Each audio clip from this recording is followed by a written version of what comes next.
Kanchipuram Vakula silks. నాణ్యత మా ప్రాధాన్యత. మదీనాగూడ, మియాపూర్, హైదరాబాద్ లో త్వరలో శుభారంభం.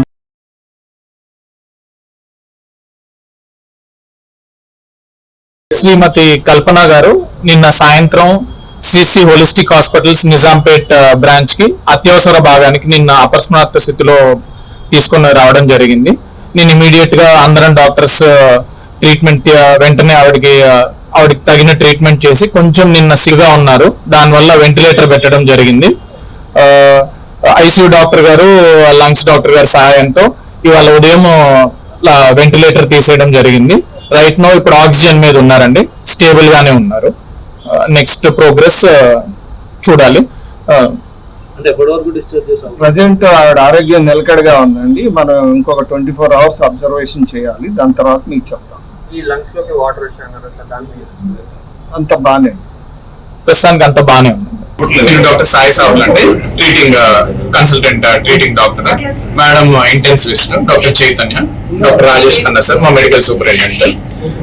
బేసిక్ గా తను వచ్చిన కండిషన్ యూజువల్లీ నిన్న మాకు నైట్ 5:30కి వచ్చారు, ఈవినింగ్ 5:30కి వచ్చారు. 5:30కి కొంచెం కంప్లీట్ డ్రౌజీ స్టేట్ లో అట్లా తీసుకుని వచ్చారు. అప్పటికి మాకున్న హిస్టరీ ప్రకారం నిద్రమాత్ర టాబ్లెట్లు కొంత ఎక్కువ మోతాదులో తీసుకున్నారని చెప్పి మాకు ఇన్ఫర్మేషన్ ఉండింది. సో దాని ప్రకారంగా మేము ఏం చేసామంటే వెంటనే స్టమక్ వాష్ చేసాం. ఆవిడ అప్పటికి తీసుకొని 4 గంటలు అవుతుందని అన్నట్టు అన్నారు. సో బట్ స్టమక్ వాష్ చేసాము. స్టమక్ వాష్ చేసిన తర్వాత కొంచెం బ్రీతింగ్ డిఫికల్టీ వచ్చింది, బ్రీతింగ్ ప్రాబ్లం అట్లా వచ్చింది. సో బ్రీతింగ్ ప్రాబ్లం అట్లా రాగానే వెంటనే సిటీ స్కాన్ అది చేసుకున్నాము. సిటీ చేస్తూ సిటీ బ్రెయిన్ అవన్నీ చేసుకున్నాము. కొంచెం పొలమారింది అన్నట్టు తెలిసింది. సో అంటే యూజువల్లీ ఆ మత్తు మీద ఏమైనా పొలమారు ఉండాలి కొంచెం. అండ్ ఇంకొకటి స్ట్రెస్ ఇండ్యూస్డ్ పల్మనరీ ఎడిమా అంటారు. అంటే ఎప్పుడైనా కూడా ఇట్లా బాడీ ఏమైనా అధిక స్ట్రెస్ గురవుతే ఫ్లాష్ పల్మనరీ ఎడిమా అంటారు. అంటే మన లంగ్స్ లో నీరులాగా చేరుతుంది.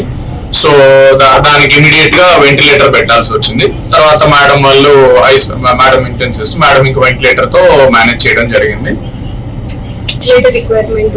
స్పీడ్ లో 12 గంటల పైన ఆమెకి వెంటిలేటర్ అవసరం అనేది పడింది. సో ఇవాళ ఉదయం ఇప్పుడే ఆవిడకి కొద్దిగా వెంటిలేటర్ అనేది రిమూవ్ చేయడం జరిగింది. తాను పూర్తి స్పృహలోనే ఉంది. ఆక్సిజన్ అవసరం పడుతుంది. వెంటిలేటర్ తీసేసి ఒక 2 hours ఆక్సిజన్ రిక్వైర్మెంట్ మీద ఉన్నారు. ఆక్సిజన్ మీద మాట్లాడడం కూడా జరిగింది. మాతో మాట్లాడారు ఏంటిది అనేది చూడాలండి. ఇంక ఇప్పుడు అంటే ప్రస్తుతానికి వెంటిలేటర్ నుంచి ఇప్పుడే తీసాం కాబట్టి ఆక్సిజన్ రిక్వైర్మెంట్ అని చెప్పాం కదా, ఆస్పిరేషన్ అయిందని. ఆస్పిరేషన్ వల్ల కొద్దిగా ఇన్ఫెక్షన్ లాగా ఫామ్ అయ్యే అవకాశం ఉంటుంది. సో దానికి ఇప్పుడు యాంటీబయాటిక్స్ అవి ఆల్రెడీ స్టార్ట్ చేసేసాం నిన్న నైట్ నుంచే. చూద్దాం. బట్ యాజ్ ఆఫ్ నౌ చూస్తుంటే మటుకు స్టేబుల్ గానే అనిపిస్తున్నారు. మోస్ట్ లైక్లీ డేంజర్ నుంచి బయటకు వచ్చినట్టు. అది ఇంకా ఎంత మోతాదులో తీసుకున్నారు? అది కొంచెం ఎక్కువ మొత్తం పర్వాలేదు. బట్ గుడ్ థింగ్ ఏంటంటే రైట్ నో షీజ్ దాని ఎఫెక్ట్ ప్రస్తుతానికి ఏమీ కనిపించట్లేదు. మరి ఎక్కువ మోతాదులో తీసుకున్నా కూడా అది ఇబ్బంది ఉండేది. సో బట్ గుడ్ థింగ్ ఏంటంటే స్టేబుల్ గానే డిప్రెషన్ డీటెయిల్స్ చెప్పండి.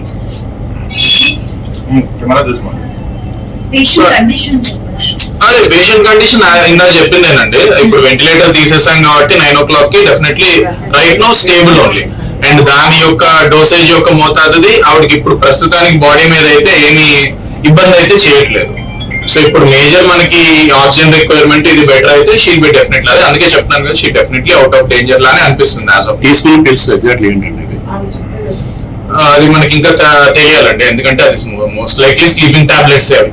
టాప్ సింగర్, దాంతోపాటు ఆమె ఆ గాత్రం ఎంత అద్భుతంగా ఉంటుందో ఆమె మాటలు కూడా అంతే ఇన్స్పిరేషనల్గా ఉంటాయి. చాలా ఎనర్జెటిక్గా, స్ట్రాంగ్గా, ఆమె చూసేటప్పుడు కూడా చాలా ఎనర్జీగా కనిపిస్తూ ఉంటారు. ఇంత స్ట్రాంగ్ లేడీ అని కూడా మనకు అనిపిస్తూ ఉంటుంది. అలాంటిది ఒక్కసారిగా ఆమె మోతాదుకు మించి నిద్ర మాత్రలు తీసుకోవటం, ఆత్మహత్యాయత్నం చేసుకోవాలి అనుకోవటం ఇప్పుడు ప్రతి ఒక్కరిని ఆలోచింపచేస్తోంది. అసలు ఆమెకి ఏమైంది? చాలా వరకు ప్రతి ఒక్కరి జీవితంలో ఒడిదుడుకులు ఉంటూనే ఉంటాయి. ఏదో ఒక సమస్య ఎదురవుతూనే ఉంటుంది. బట్ ఒక పాపులారిటీ వచ్చిన తర్వాత వీళ్ళంతా కూడా ఒక సెలబ్రిటీ హోదా, అంటే జనాల్లో లక్షల మంది అభిమానులను సంపాదించుకున్నటువంటి స్థాయిలో ఉన్నటువంటి వ్యక్తులు ఇలా చిన్న చిన్న విషయాలకి కారణం ఒకవేళ పెద్దదైనప్పటికీ బలవన్మరణానికి పాల్పడటం అనేది చాలా బాధాకరమైన విషయం. ఇది సైకాలజీ పరంగా ఎలా చూడొచ్చు, ఇలాంటి సెలబ్రిటీ హోదా ఉన్న వాళ్ళు కూడా సూసైడ్ అటెంప్ట్కి ప్రయత్నించటం, ప్రాణాలు తీసుకోవాలనుకోవటం, ఎందుకు ఎవరికి చెప్పుకోలేనటువంటి పరిస్థితిలో ఉండటం, వాళ్ళు ఒంటరిగా ఫీల్ అవుతూ ఉండటం, ఇవన్నీ ఎందుకు జరుగుతున్నాయి? ఇప్పుడు ఈ కేసులో కూడా కల్పన గారు గత 2 రోజుల నుంచి ఇంటి నుంచి అసలు బయటికి కనిపించలేదు, ఎవరికి డోర్ లాక్ చేస్తుందని ఇంటి చుట్టుపక్కల అపార్ట్మెంట్ వాళ్ళు పోలీసులకి ఇన్ఫర్మేషన్ చెప్పటంతో పోలీసులు వచ్చి తలుపులు బద్దలు కొట్టి అప్పుడు ఆమె బెడ్ పైన అపస్మారక స్థితిలో ఉన్నటువంటి సిచ్యువేషన్. ఇదంతా కూడా వింటుంటేనే చాలా బాధ అనిపిస్తోంది. చాలా మంది ఇప్పటికే రెస్పాండ్ అవుతున్నారు, కల్పన గారు మీరు మంచి సింగర్, మీకేమైంది, మీరు ఎందుకు ఇలా సూసైడ్ చేసుకోవాలి అని అనుకున్నారు అంటూ ప్రతి ఒక్కరు బాధపడుతున్నారు. ఇది సైకాలజీ పరంగా ఎలా చూడొచ్చు? మనతో పాటు సైకాలజిస్ట్ డాక్టర్ పూజిత గారు ఉన్నారు. పూజిత గారిని అడిగి తెలుసుకుందాం. మేడం, గతంలో కూడా మనం చాలా విషయాల కోసం డిస్కస్ చేసాం.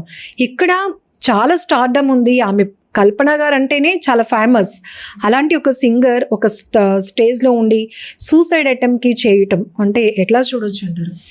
మనకి తెలియని విషయం ఏంటంటే ఏటా ప్రపంచంలో 70 లక్షల సూసైడ్స్, మన ఇండియాలోని ఏటా 2 లక్షల సూసైడ్స్. అసలు నెంబర్ అనేది ఎలా పెరిగిపోతున్నది. ఎస్పెషలీ మనకి ఏంటంటే ఒక సెలబ్రిటీ చనిపోతే మనకి పేరు అది బాగా వైరల్ అవుతుంది, కానీ ఎంతోమంది చనిపోతున్నారు. ఇది కోవిడ్ తర్వాత నుంచి ఇది ఎలా అయిపోయిందంటే విపరీతంగా పెరిగిపోతున్నది సూసైడ్స్. మానసిక ఒత్తిడి వల్ల కానీ, లేదా ఫైనాన్షియల్ స్ట్రెస్ కానీ, జాబ్స్ కోల్పోవడం కానీ ఇట్లా. సో ఇప్పుడు మనకి ఇట్ ఈస్ హై టైం. ఇప్పుడు కోవిడ్కి ఎలా వ్యాక్సిన్ తీసుకున్నామో ఈ సూసైడ్స్ అనే వాటికి కూడా ఒక వ్యాక్సిన్ తీసుకోవాలి. సో ఎందుకు వ్యాక్సిన్ అని అంటున్నానంటే దానికి నివారణ, prevention is better than cure. ఎప్పుడు అయిపోయిన తర్వాత, లేదా ఒక celebrity for example Sushant Singh Rajput కానీ, ఉదయ్ కిరణ్ సూసైడ్ కానీ, ఇంకా ఇట్లా చాలా మంది సెలబ్రిటీస్ వచ్చినప్పుడు ఒక సంచలనం అవుతున్నది, వార్తల్లో చెప్పుకుంటున్నాం, చర్చనీయాంశంగా మారుతున్నది, ఆ తర్వాత అందరం వదిలేస్తున్నాం. సో దీన్ని సొల్యూషన్ ఓరియంటెడ్గా చెప్పాలంటే ఫస్ట్ ఆఫ్ ఆల్ ప్రతి వాళ్ళు కూడా మనం అర్థం చేసుకోవాల్సింది ఏంటంటే మెంటల్ హెల్త్ అనేది చాలా ఇంపార్టెంట్, మానసిక ఆరోగ్యం. సో చాలామందికి ఇప్పటికి కూడా ఎంత అవేర్నెస్ ఉన్నా వాళ్ళ తాలూకా సీక్రెట్స్ కానీ, వాళ్ళ తాలూకా భయాలు కానీ, ఫర్ ఎగ్జాంపుల్ ఇలాంటి సూసైడ్ చేసుకోవాలని ఆలోచనలు ఏమైనా వచ్చినప్పుడు బయటకు చెప్పడానికి ఇష్టపడరు, ఎందుకంటే మన అవహేళన చేస్తారు. ఫర్ ఎగ్జాంపుల్ సోషల్ మీడియాలో ఇలా ఎవరైనా మాట్లాడారు అనుకోండి, వెంటనే వాళ్ళు అందరూ చిరెత్తిపోస్తారు. దానివల్ల ఇంకా ఒత్తిడి అనేది పెరిగిపోతూ ఉంటుంది. సో దానికంటూ ఒక అవుట్లెట్ అనేది క్రియేట్ చేయాలి. అంటే వాళ్ళ థాట్స్ని కానీ ఇలాంటి వాటిని అర్థం చేసుకోవడానికి. రెండో విషయం ఏంటంటే ఇప్పుడు పేరెంట్స్ కానీ, లేదా ఇంట్లో ఉన్న వ్యక్తులు కానీ, లేదా స్నేహితులు కానీ, సన్నిహితులు కానీ డెఫినెట్లీ సూసైడ్కి కొన్ని రిస్క్ ఫ్యాక్టర్స్, వార్నింగ్ సైన్స్ అనేవి ఉంటాయండి. ఎవ్రీ సూసైడ్ చేసుకోవడానికి ముందు మనం అబ్జర్వ్ చేయని విషయం కాబట్టి ఎవరైనా ఏదైనా విషయం మనకు వచ్చి నాకు ఇలా చచ్చిపోవాలనిపిస్తుంది, లేదా నాకు జీవితం మీద ఇంట్రెస్ట్ పోయింది, ఇలా మాట్లాడుతున్నప్పుడు, లేదా వాళ్ళ మూడ్ బాగాలేనప్పుడు వినండి. ఫస్ట్ ఆఫ్ ఆల్ వీలైనంత వరకు వినండి. సో ఈ వార్నింగ్ సైన్స్, రిస్క్ ఫ్యాక్టర్స్ గురించి ఎందుకు చెప్తున్నానంటే మనకి WHO ఇచ్చిన రిపోర్ట్స్ ప్రకారం, కొన్ని సర్వేల ప్రకారం 100% ఏంటంటే ఈ చనిపోయే వాళ్ళలో 50% మంది వాళ్ళకి దగ్గరగా ఉన్న వాళ్ళతో చెప్తారంట, చెప్పడానికి ట్రై చేస్తూ ఉంటారు. అంటే ఎలా హింట్స్ ఇస్తారంటే నాకు జీవితం మీద ఆశ లేనట్టు, లేదా వాళ్ళకి ఇష్టమైన వస్తువులన్నీ ఇచ్చేయడమో, లేదా నేను ఇచ్చేయాలనుకుంటున్నాను, అలా ఇండైరెక్ట్ హింట్స్ ఇస్తూ ఉంటారు.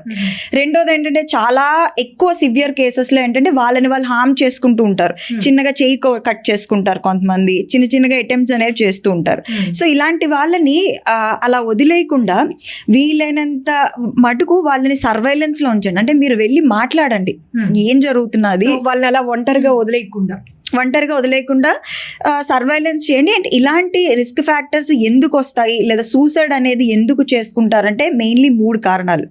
ఒకటి కంప్లీట్గా ఫిజికల్ హెల్త్కి సంబంధించింది ఒకటి, మన మానసిక సమస్యకు సంబంధించింది ఒకటి, ఇంకొకటి సామాజిక సామాజిక ప్రభావాలు. సో ఫస్ట్ వన్ ఏంటంటే ఈ మనకి ఫిజికల్ ఎఫెక్ట్స్ ఏంటంటే న్యూరో ట్రాన్స్మిటర్ సెరటనిన్ అంటాం. ఈ సెరటనిన్ అనే దానిలో ఇంబ్యాలెన్సెస్ ఉన్నప్పుడు సూసైడ్స్ చేసుకుంటారు. రెండో విషయం ఏంటంటే మానసిక పరిస్థితులు లేదా విపరీతమైన మానసిక ఒత్తిడి, మనకి పక్క వాళ్ళకి చెప్పుకుంటే నవ్వుల పాలు అయిపోతాము, మనం అంటే చెప్పుకున్నానికి సొల్యూషన్ ఉండదు, ఇన్సెక్యూర్ ఫీల్ అవుతుంది, హోప్ లేనప్పుడు. అంటే సూసైడ్ అంటే ఏంటంటామంటే క్రై ఫర్ హెల్ప్ అనమాట. చచ్చిపోతున్నారంటే మాకు హెల్ప్ లేదు, మాకు హెల్ప్ దొరకదు కాబట్టి మేము వెళ్ళిపోతున్నాం అని అర్థం. మూడో విషయం ఏంటంటే సామాజిక ప్రభావాలు. ఫర్ ఎగ్జాంపుల్ వాళ్ళ తాలూకా చుట్టుపక్కల ఫ్రెండ్స్ ఎలాంటి వాళ్ళు ఉన్నారు, వాళ్ళకి నిజంగా వాళ్ళ బాధలు చెప్పుకుంటే ఉండి విని వాళ్ళని అర్థం చేసుకుని వాళ్ళకి ధైర్యం చెప్పే స్నేహితులు ఉన్నారా లేదా. అందుకే ప్రతి వాళ్ళకి చెప్తుంటాం, ఎవరైనా వచ్చి సూసైడ్ చేసుకుంటాము ఇలాంటి థాట్స్ ఏమైనా ఎక్స్ప్రెస్ చేశారనుకోండి, ఫస్ట్ మన వాళ్ళు చాలామంది, అంటే అందరినీ అన్నట్లే ఒక 60% సమాజం ఎలా అంటే నాటకాలు ఆడుతున్నారు, వీళ్ళు బెదిరిస్తున్నారు, అలా ట్రీట్ చేస్తారు. ఫర్ ఎగ్జాంపుల్ పిల్లలు కానీ అడాల్సెంట్స్ కానీ ఎవరైనా వెళ్ళి ఇట్లా అంటే స్కూల్ ఎగ్గొట్టడానికి చెప్తున్నాడు, లేదా కాలేజ్ ఎగ్గొట్టడానికి చెప్తున్నారు, లేదా పని ఎంప్లాయ్మెంట్ కి ఉద్యోగం వెళ్లకుండా ఎగ్గొట్టడం, పనులు మానేయడానికి చెప్తున్నారు. ఇప్పుడు మీరు చెప్పినట్టు ఇలా ఒక స్టేజ్కి వచ్చిన వాళ్ళు నాకు లోన్లీగా అనిపిస్తోంది, ఉండాలని లేదు, బ్రతకాలని లేదు అన్న మాటలు అన్నప్పుడు చుట్టుపక్కల వాళ్ళు ఎలా రిసీవ్ చేసుకుంటారంటే నీకేంటబ్బా సెటిల్ అయిపోయావు, నువ్వు ఇలాంటివి జోక్ చేయకు, ఇలా లైట్ తీసుకుంటారు. డెఫినెట్లీ అండి. ఇంకొక ఇంపార్టెంట్ విషయం ఏంటంటే ఇప్పుడు ఒక సెలబ్రిటీ సూసైడ్ జరగగానే మనం ఏదైనా లేదా సూసైడ్ జరగగానే న్యూస్లోకి రాగానే వెంటనే అలాంటివి మీరు చూసినట్లయితే కంటిన్యూస్గా మంత్లో ఎక్కువ న్యూస్లు అవే వింటూ ఉంటాం. సో అదేంటంటే డామినో ఎఫెక్ట్ అంటాం అనమాట. ఒకటి జరగగానే దాన్ని చూసి, అందుకే ఎప్పుడు కూడా ఒక ఇంట్లో ఎవరైనా చనిపోయారు అనుకోండి, వెంటనే దానికి అది చూసి ఇంకొకరు చనిపోయే ఛాన్స్ ఉంటుంది. There is every chance or possibility. ఇంకొకటి ఏంటంటే ఎక్కువ ఎవరైతే ఈ సూసైడ్ స్టోరీస్ వింటారో అంటే సైకలాజికల్ గా వాళ్ళు అలా ట్యూన్ అవడానికి డెఫినెట్లీ ఛాన్సెస్ ఉన్నాయి, 50 to 60% ఉన్నాయి.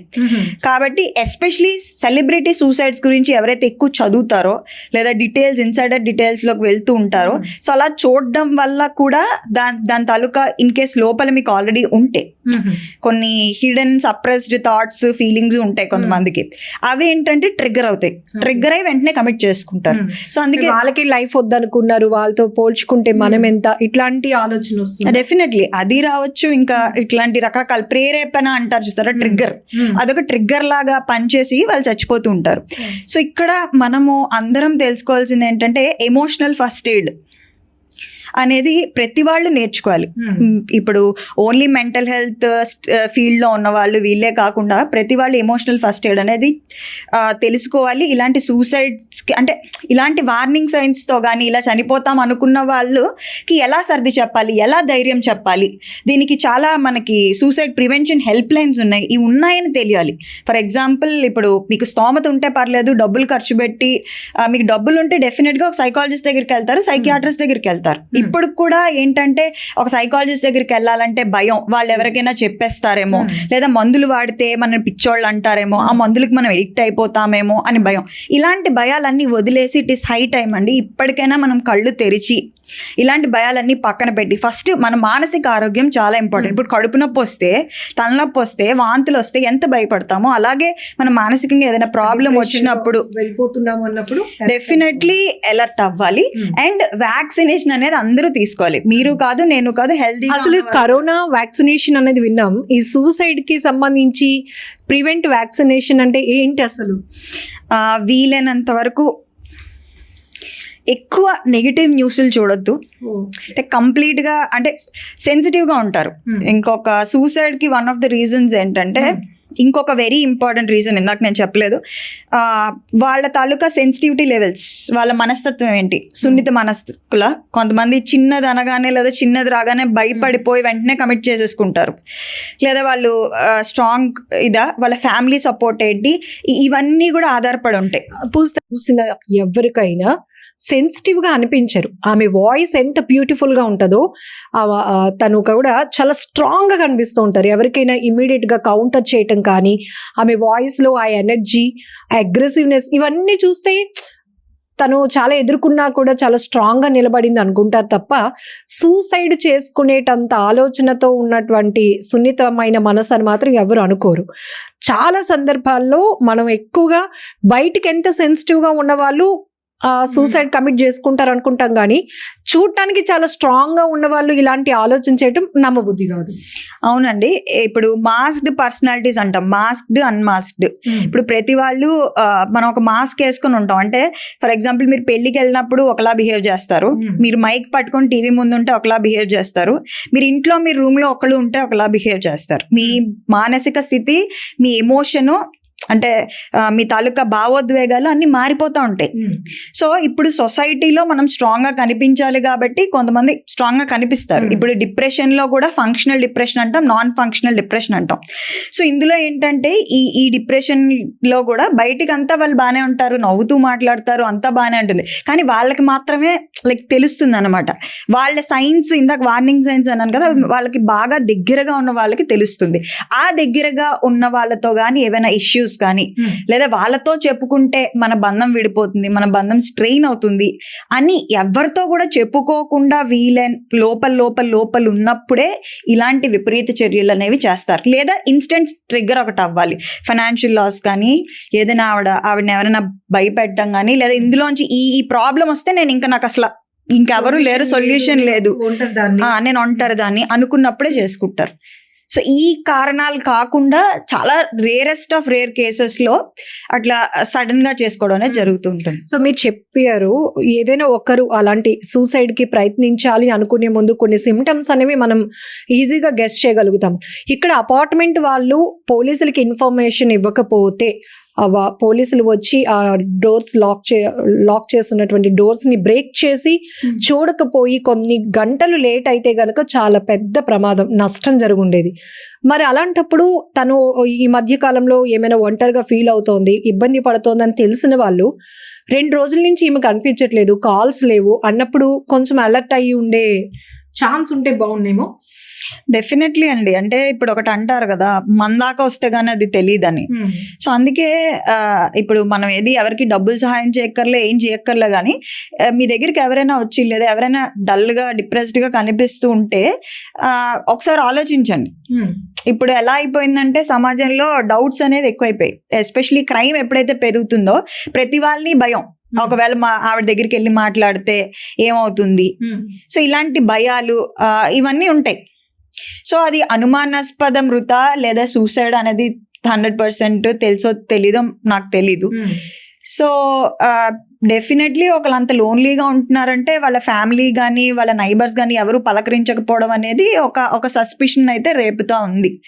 సీసీ కెమెరా రికార్డింగ్స్ వచ్చాయో లేవో నాకు తెలియదు కానీ, బట్ సస్పిషియస్. ఎందుకంటే ఆవిడ అక్కడే ఉంటున్నట్లయితే, ఆవిడ అక్కడే రెసిడెంట్ అయితే డెఫినెట్లీ ఎవరో ఒకళ్ళు తలుపు కొట్టి లేదా పాలవాడో ఎవరో ఒకళ్ళు వచ్చి ర్యాప్ అయితే ఉండాలి. సో ఆవిడ అలా లోన్లీగా ఉంటుందంటేనే that is a first warning sign. ఆవిడ చుట్టూ ఉన్న ఫ్రెండ్స్ కానీ ఎవరితో ఆవిడ కాల్స్ ఎవరితో మాట్లాడారు లాస్ట్, ఆవిడ వీడియో కాల్స్ కానీ ఆవిడ కాల్ లిస్ట్ కానీ ఎవరితో సంభాషణలు ఉన్నాయి, అసలు రీసెంట్ గా ఏమైనా జరిగిందా, సో ఇవన్నీ పోలీస్ ఇన్వెస్టిగేషన్ తర్వాత మనం ఇంకా స్పెసిఫిక్ గా మనం మాట్లాడు. ఆమె ఒక ప్రైవేట్ హాస్పిటల్లో ట్రీట్మెంట్ తీసుకుంటున్నారు, ప్రస్తుతానికి అయితే కోలుకున్నారు, థ్యాంక్ గాడ్. అండ్ పోలీసులు కూడా ఆమె నుంచి అసలు ఏం జరిగింది అనేది కూడా కాల్ రికార్డ్ ఇవన్నీ కూడా విచారణ కొనసాగుతుంది. కానీ ఒక్కసారిగా ఈ ఫేమస్ సింగర్, అది కూడా కల్పన గారు ఇలా సూసైడ్ అటెంప్ట్ చేసుకున్నారు అనే వార్త రాగానే చాలా మంది పానిక్ అవుతున్నారు, అంత మనిషి ఎందుకు ఇలాంటి చేస్తున్నారు అని. సో ఫైనల్ గా ఏం చెప్తారు మేడం? అందరికీ స్ట్రాంగ్, ప్రతి ఒక్కరి జీవితంలో ఒడిదుడుకులు కామన్, కష్టం నష్టం ఇవన్నీ ఉంటూనే ఉంటాయి. బట్ ఎందుకు ఆ టైంలో క్షణాలు చాలా ఇంపార్టెంట్ అని మీరు చాలా సార్ గోల్డెన్ అవర్స్ లాగా, గోల్డెన్ సెకండ్స్ అంటారు కదా, అప్పటికప్పుడు దాన్ని వాళ్ళుగానే స్కిప్ చేసుకోవడానికి ఏమైనా అవకాశం ఉంటుందా? టిప్ చెప్తారా? సో సడన్ సూసైడ్స్ అనేవి చాలా రేర్ అండి. అంటే ఈ క్షణంలో నేను అనుకున్నాను కాబట్టి చనిపోతాను, లేదా సడన్ గా ఏదైనా అంతు పట్టలేని, ఇది మనకి ప్రపంచంలోనే సొల్యూషన్ లేని ప్రాబ్లం వస్తే మేబీ సూసైడ్ చేసుకోవచ్చు. కానీ దానికి కూడా కొంత ఫ్రెండ్స్ తాలూకా హెల్ప్ కానీ, కొంత ఇప్పుడు మనం చేయాల్సిన పని ఏంటంటే మీడియా కానీ, లేదా అంటే పేపర్ మీడియా కానీ, ప్రింట్ మీడియా కానీ, సోషల్ మీడియాలో ఎస్పెషలీ ఆడియన్స్ అంటే ఎవరైతే వాడతారో, ఎవరైతే కామెంట్లు పెడతారో వీళ్ళందరికీ, లేదా రోడ్డు మీద ఎవరైనా మీ తాలూకా ఫ్రెండ్స్ కానీ లేదా మీ తాలూకా చుట్టాలు కానీ మీ తాలూకా ఇంట్లో వాళ్ళు కానీ ఇట్లా చనిపోతామని ఇలా ఏమైనా చెప్పినా వాళ్ళు కొన్ని రోజులుగా అంటే ప్రతి చిన్న విషయానికి విసుక్కుంటున్నా లేదా కోప్పడుతున్నా, ప్రతి విషయానికి సెన్సిటివ్గా ఏడుస్తున్నా, ఏదైనా ఎమోషన్ ఎక్కువ చూపిస్తున్నా, రెండోది సరిగ్గా నిద్రపోకపోయినా, సరిగ్గా ఆకలి అంటే సరిగ్గా తినకపోయినా, ఎలోన్గా ఉంటున్నా, సో ఇలాంటి చేంజెస్ మీ ఫ్రెండ్ సర్కిల్లో కానీ స్కూల్ సర్కిల్లో కానీ కాలేజ్ కానీ ఎవరికైనా ఉంటే చుట్టూ టీచర్స్కి ఎస్పెషలీ టీచర్స్ పిల్లల విషయంలో జాగ్రత్త తీసుకోవాలి. Like teachers, lecturers, parents, friends కూడా చెప్తున్నా. మెయిన్లీ ఫ్రెండ్స్, సోషల్ సర్కిల్ ఎవరైతే తిరుగుతారో వీళ్ళకి డెఫినెట్లీ తెలుస్తుంది. ఆ కొంచెం తెలిసినప్పుడు కూడా మీరు నిజంగా వాళ్ళ ఫ్రెండ్ అయితే మాత్రం వాళ్ళకి అది చిన్నగా తీసుకోకుండా, అంటే నువ్వు ఉత్తిన నాటకాలు ఆడుతున్నావు అది ఇది అని కాకుండా సీరియస్ గా తీసుకోండి. ఇప్పుడు ఇది టైం, సీరియస్ గా తీసుకోండి. వాళ్ళు ఏదైనా చెప్తున్నారంటే సీరియస్ గా తీసుకోండి, వాళ్ళని వినండి, వీలైతే వాళ్ళ సైకాలజిస్ట్ దగ్గరికి పట్టుకెళ్ళండి, ఇవన్నీ చేయండి. ఇది ఒక ఓవర్ నైట్ అయిపోయిందంటే నేనంటే ఒప్పుకోనండి. ప్రతి దానికి ఒక ఇష్యూ జరగడానికి వాళ్ళ ఆలోచన తీసుకుని చనిపోవడానికి మధ్య కొంతైనా ఒక టైం ఉంటుంది. ఆ టైంలో నేను వాళ్ళకి చెప్పే విషయం ఏంటంటే మీ ప్రాబ్లం అనేది ఎండ్ ఆఫ్ ద వరల్డ్ కాదు.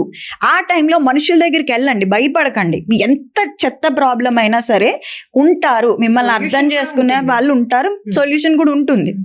So seek help. నేను ఇక్కడ చెప్పేదంతా ఒకటే, భయపడకండి. ఇప్పుడు మనకి బాడీకి ఎలా పెయిన్ వస్తుందో, ఇప్పుడు కడుపులో నొప్పి వచ్చింది, కాళ్ళలో నొప్పి వచ్చింది, ఇవన్నీ గైనకలాజికల్ ప్రాబ్లమ్స్. ఇప్పుడు లేడీస్ ప్రాబ్లమ్స్, మెన్స్ట్రుయేషన్ ప్రాబ్లమ్స్ ఎలా ఓపెన్ అయ్యి అవేర్నెస్ వచ్చి ఎంత చెప్తున్నారో అలాగే మెంటల్ హెల్త్ అవేర్నెస్ కూడా తీసుకురండి. మానసిక నిపుణులు సైకాలజిస్టులు, సైకియాట్రిస్ట్ దగ్గరికి వెళ్ళడం అనేది ఒక మిత్, ఒక చెడు, మేము పిచ్చోళ్ళం, ఇదే వెళ్తారు, వీళ్ళు సీక్రెట్స్ బయటికి చెప్పేస్తారు, మన విషయాలు బయటికి ఎవ్వరూ చేయరండి, జడ్జ్ చేయరు. మిమ్మల్ని వీలైనంత వరకు మంచిగా మీ ప్రాబ్లం నుంచి బయటికి తీసుకురావడానికే ఈ మానసిక నిపుణులు కానీ సైకాలజిస్టులు కానీ సైకియాట్రిస్టులు కానీ హ్యాపీ ఇండివిజువల్స్ని చేయడానికే మేము ఉన్నాం. అంతేగాని మిమ్మల్ని పిచ్చోళ్ళ కింద లేబుల్ చేసి లేదా మీ బాధల్ని బయట పెట్టే ప్రక్రియ మాకు లేదు. మీరు హ్యాపీగా ఉంటే ప్రపంచం హ్యాపీగా ఉంటుంది. సో అది చెప్తున్నా.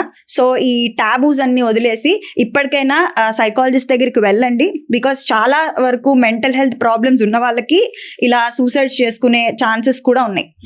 థ్యాంక్ యూ పూజిత గారు. సింగర్ కల్పన గారు త్వరగా కోలుకోవాలని మనం కూడా ఆ భగవంతుడిని కోరుకుందాం.